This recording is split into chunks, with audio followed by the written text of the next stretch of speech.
I hope you'll excuse me, Mrs. Webster, keeping you waiting. This experiment was urgent. The most urgent of my life. So you're a trained nurse, Mrs. Webster? Yes, that's right. Good. Then you know something of the life processes of the higher and lower orders. In species like ourselves, with a highly developed nervous system, bodily functions are controlled principally by the brain and the nerves.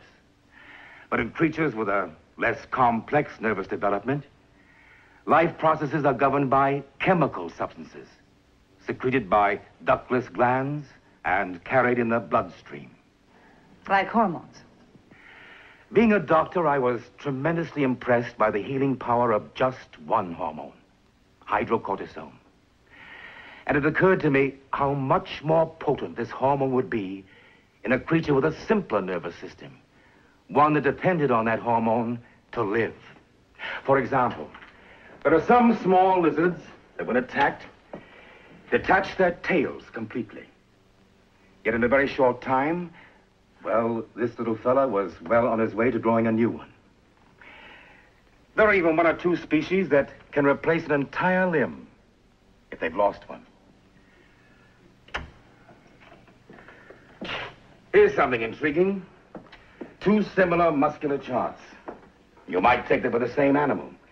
But as you know, this is a man, this is an alligator.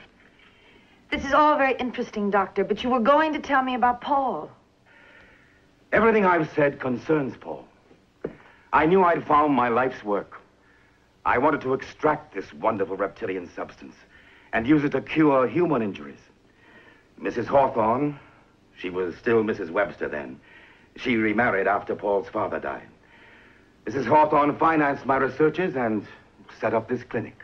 Well, did you succeed? I isolated a protein chemical from the anterior pituitary glands of crocodilians. Our common variety is the alligator.